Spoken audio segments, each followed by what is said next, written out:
the question is, what are the different demographic that you're seeing coming into the city, and what are they asking for? So I'm assuming that some of the youngest generation may search for entertainment or cultural activities, and maybe some other kind of generation are searching, as you were saying, services about education. So maybe they're more concerned about their, kids. So what are the demographic that you're seeing coming in the city, and what are they searching for? That's the question. Thanks so much. Okay, good question. So you've got a really broad spectrum of people coming in. You've got people who have just left college and they're going for their first job, and they've just got hired by a new company that either has a base here, or it's a hub, or it's a second office. So they're coming in for their first time job. You've got we're seeing a lot of kids, I've noticed, with families where their kids went to college somewhere else in the country, and guess what? They've come back into Miami. They didn't think they would. They thought they'd stay in New York or California, but they've come back in and they're looking for work here. And, those are the people entering into the workforce. You've got a pretty big movement of entrepreneurs as well. It's kind of interesting. I kind of refer to them as global nomads. You've got people coming in from all over the world. They're often people that have lived on many continents. They're not just from, one place. They may have been in Hong Kong or New York or Australia, and it's not, and I know I've mentioned about the US crowd, but it's interesting. We'll have conversations I had a conversation with someone from the UK an hour ago. They didn't know I was going to be British, so it was a bit of a funny conversation. I've had people from Australia, New Zealand, South Africa, like very, very broad. And that makes it really, really interesting, because then you've got a group of that's why I say Singapore is a good example. Then, of course, you've got the families, but you've also got the empty nester crowd as well. That's a very, very big, substantial crowd of people coming in where their kids have already left for college and they want to make their home here. And obviously, those guys look at condos. And I think outside of that, you've got. That's not retirees anymore. Yeah, no. Like the CEO. It's not at all. Not at all. In fact, I actually feel that crowd is getting more pushed out. And yeah, well, the funny thing is that crowd that were retirees, that's an interesting crowd that I think is going to experience probably one of the biggest problems in Miami moving forward, because you've got residents in older buildings that are going through major assessments. Obviously, because of the insurance premiums going up, they're having a harder time. They're not working. They're not in the workforce anymore. So inflation's taking a real chunk of their money, and then their HOA fees are going up, and now those guys are starting to be pushed out. And the same in the single-family market as well. You've got retired attorneys and other professionals. They say, I just can't afford to live here anymore. So they're moving out. They're moving upstate. They're moving to other more affordable states, because Miami is just not as affordable anymore. Would you say, so what we're seeing on our projects is, years ago it was driven by the foreign buyer in Miami, right? All condo sales were, and now we're not seeing that as much. There's still obviously the strong foreign market, but we're seeing big time sales right here from the U.S. It's interesting, because if you've got the amount, and again, you're right, there was a cycle, and again, reflecting with the Brazilian market, for example, I remember 12 to 15, we had mass migration mass buyers coming from there, because the exchange rates were so favorable. So massive inflection of buyers coming in, buying real estate, and then obviously buying it, I remember when it was 2 to 1, and now obviously 6 to 1. So, they made out like bandits, did really, really well. Now, obviously, that crowd is really dominated by a lot of the US crowd. Europeans are coming in as well. I'm interested to know, because now we're seeing uptick with South American buyers coming back in as exchange rates move. That's a whole other wave, but we haven't even seen that yet. We haven't really felt the impact of that. So yeah, I mean, we track Google me and my team, we're a real tech group, so we track Google really closely, and we reverse engineer using certain websites to see traffic coming in from Venezuela, Colombia, Mexico, Brazil, and some other areas that you might have thought, wow, I didn't see that one coming. And interestingly enough, interest coming from India, China. I mean, again, not expected, but really happening. So broad demographic, but also broad nationality now as well.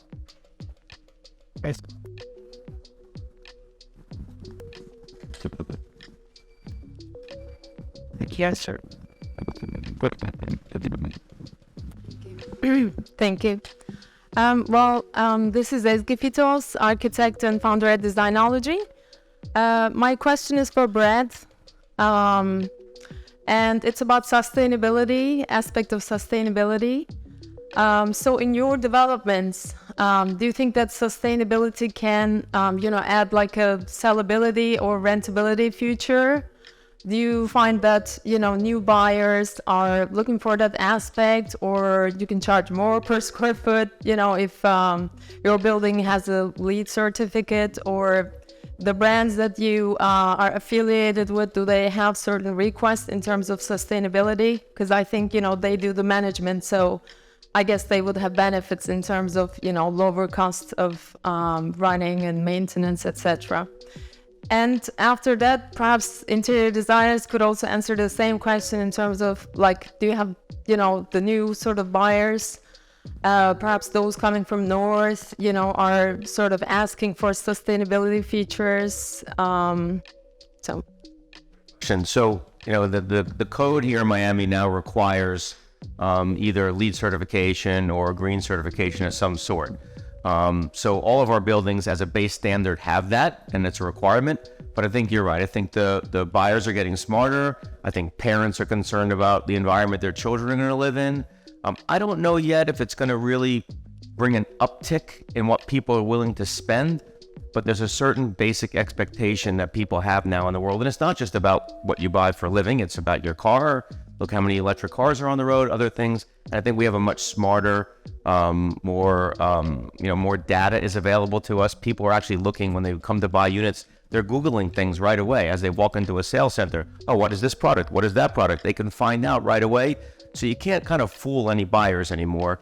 But as far as are people willing to spend more yet, that's kind of yet to be seen. I think they will, but it's not proven yet.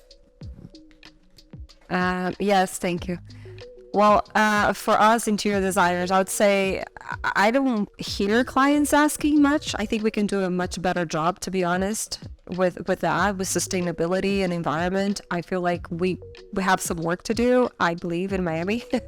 But I see a lot with vendors when in our office, for instance, we have every Friday we have new vendors coming in with new products, and we love to learn about new products.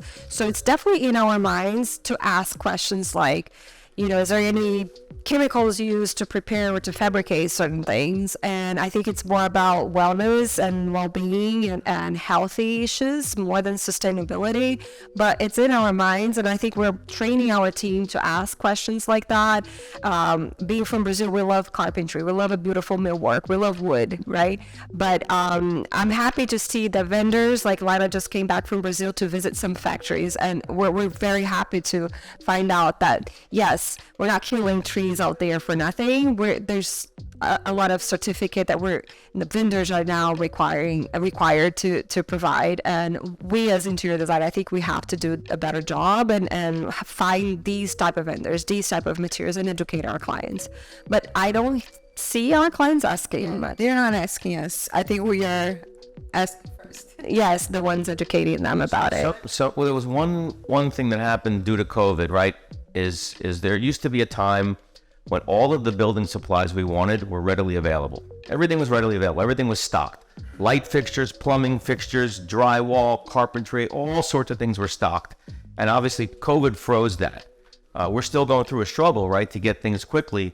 But on the other hand, that meant that lots of these things won't become waste because things were stocked and then eventually they became waste when they weren't bought or sold. And not only was it bad for the environment, but we were paying for that stock. So now things, when they're ordered custom, you at least know that they're going to be used in your project and they won't go to the dumpster.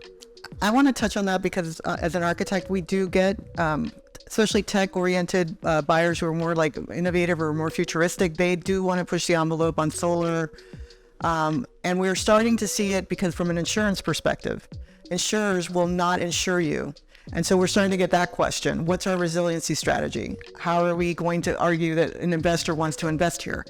And all it will take is a few, I hate to be Debbie Downer, I'm not going to, but a few bad storm cycles, and then people are going to be asking, what's my redundancy power strategy? And if you're looking at the luxury buyer, the ultimate luxury in the future is not to be disrupted, especially if you're working from home, especially if you would like to stay in your home or get back to your home.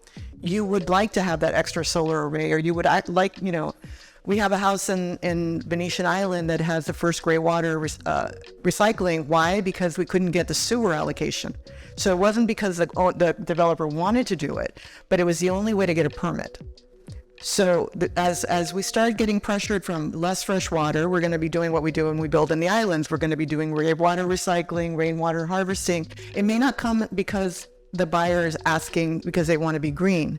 It might be coming because of the insurance, because of mortgage, or because of trying to live in a tropical place that is going to be subject to more frequent, heavier storms. That's the reality of the planet. And I think because we are a hot, humid climate, many places these people are coming from, they're trying to put air conditioning into old houses now, and it doesn't work. We've been having air conditioning for a long time. We have to make it sustainable. We have to learn. But I will say, as a Cuban architect, for example, our people have been designing in hot, humid climates for many, many decades, and we're kind of experts at it.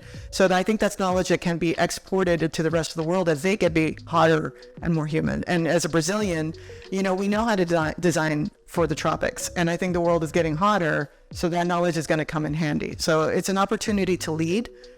And it may not be what your buyer asked for, but there was a Pritzker-winning architect that said, as designers, we're called to not just design for the brief, we're designing for the planet now, and we have to do better. So, California bears are very conscious of this. I can tell you from insurance, the first thing that comes out of their mouth is this new flood zone. And I ran a podcast interview with a guy who used to work for Citizens Insurance. I hope no one, is anyone here from Citizens Insurance? Okay, good. Just checking.